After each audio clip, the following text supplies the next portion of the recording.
February again. Yes, take two. So we have a Lambic today. I don't think we've done a Lambic all month. I don't know, and I'm not really familiar with lambics. They're like the ale that's flavoured with fruit, isn't it? Yes, so they are, right, that's basically it. They're flavored with fruit, and they're from Belgium, which is where stuff is from. Yeah, I'm interested because I like my apple beers. Hey, do you have a corkscrew? Blimey, 1 second. Yeah, this is what happens when you open the bottles just like on camera. You like open it up and you're like, oh, there's a cork in there. So a little bit about Lindeman's. Just that's the beer that we're doing today. From their bottle, I was reading. It's very interesting. Excuse me. Crafted by wind, brewed through generations. Lindeman's Framboise, I'm sure I'm pronouncing that wrong. Lambic made from local barley, unmalted wheat, raspberry juice, aged hops, and wild airborne yeast, quote-unquote spontaneous yeast. True Lambics are rare. They are all brewed and fermented at one of fewer than a dozen breweries, all located in Belgium's Seine River Valley near Brussels, a region only about 15 by 75 miles in size. Lindeman's Brewery, family owned since 1822. That legitimately sounds like something that's on like kosher for Passover like food. It's like Lindeman's, family owned since 1822. Like that's. So the airborne yeast, that's interesting. I've now got these ideas of all these Belgians running around with nets, being like catching. I got you, yeast. Ooh, that was an interesting sound. Also, very strong raspberry smell. What's that? That is. Now it's funny. The yeast is the big deal. It's interesting. I know one of the criticisms that people have with American beer is they use like the same old yeast for everything. Yeah. Whereas I know you've got lager yeast and ale yeast, and then of course you read about these god awful horror stories from like New York. It's like this woman made a beer out of her own yeast and stuff like that. It's like, God, that's so gross. That's a legitimate news story. That's called Shebrew. Yeah. So it's interesting. Look at this. Okay. So this looks. This is a very interesting color. Yeah. Very fizzy, very effervescent. Right. It's got that head. Beautiful red color. Yeah. Smells so smells strongly. Amazing. Do you like raspberries? I do. Yes. Okay. I'm not a huge fruit fan, but the only thing I don't like is cherry. Can't stand cherry. Really? Mm. This is amazing. This is very nice. I like Lambrusco, which is like a light, effervescent Italian wine. That's kind of got the same thing. It's like very fruity. This is very fruity, very flavorful.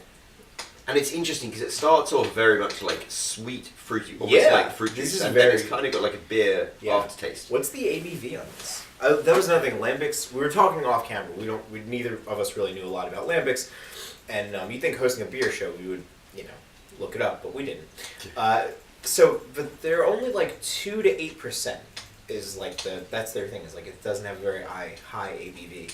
Doesn't actually say on the bottle. Which I'm surprised because it's made in Europe, and in the European Union you have to have the. It's made in Europe, and then it's bought. Yeah. Because it used to be in Europe you had to have the ABV, and in America you weren't allowed to. But now I think everywhere in America has it. Yeah, they have it. I think it's like a point of pride for Americans to be like, I just drank a 14% stout. Yeah, that beefy American coffee. Yeah, oh yeah. This is a really, very flavorful. I was kind of 50-50 about this one. So when I saw it in the liquor store, and I'm like, you know what? This will be a good beer to try. Just to, get it in there. But this is a really, I would enjoy this. Yeah. I would never have bought this. No, I wouldn't have bought this outside of the fact that, there's one of the badges on Untapped is a badge of a wheel of styles. So then they have a list of beers that you haven't had yet, and I think Raspberry Lambic was one of them. And I was like, hey, you know what? Why not for the videos? So, but this is actually really good. And it's funny because I know sours are coming in. I'm not really a fan of sours. Everyone's always asking me, do you like sours? And it's like, oh my god.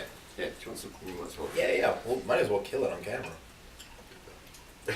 Very quotes out of context. Oh yeah. What is it to the head? To the head is when you finish it, right? I guess. Oh, take it to the. We used to say take it to the face.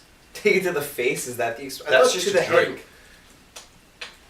Like, I don't know. And I don't know where that saying comes from. I know I thought to the head was like to finish something. that makes sense because you drink it down until it's just the head left. Right.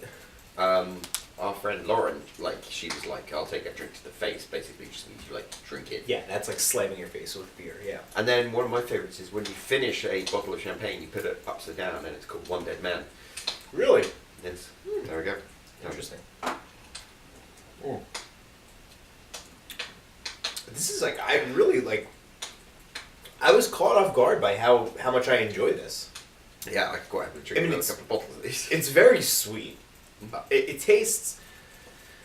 It's funny because like I made the joke about like Lindemans. It sounds like something that you'd get at like Passover time, but like it even tastes like something. It tastes like kosher for Passover wine because kosher Which is very sweet. Isn't it's it? very sweet, yeah.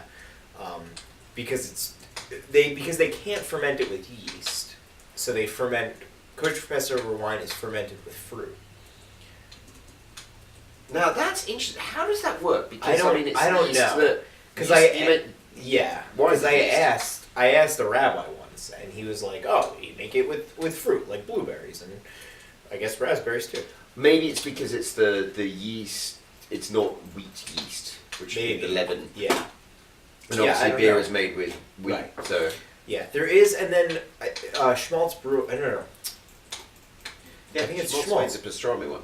Right. But they also have a kosher for Passover beer called Hebrew. Mm. But I can't remember. Maybe Hebrew is the. I think Hebrew is the name of the beer, and then Schmaltz is the brewery. That's interesting. I might have to Google that because maybe it's the type of yeast.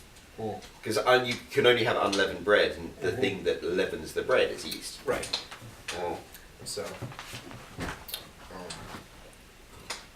Right. This was fantastic.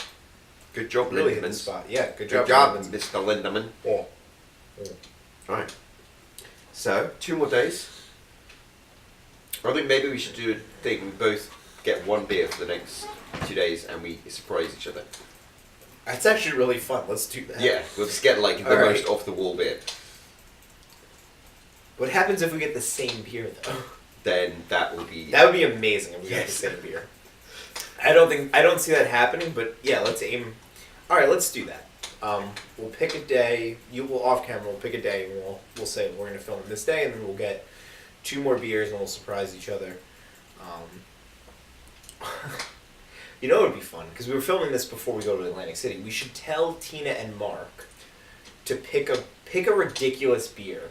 Yep. That they think we're gonna like hate, and then just give them the list of breweries that we've already done, and then they can coordinate with each other, and then they'll surprise us about what beer we're drinking, and we'll do it in Atlantic City.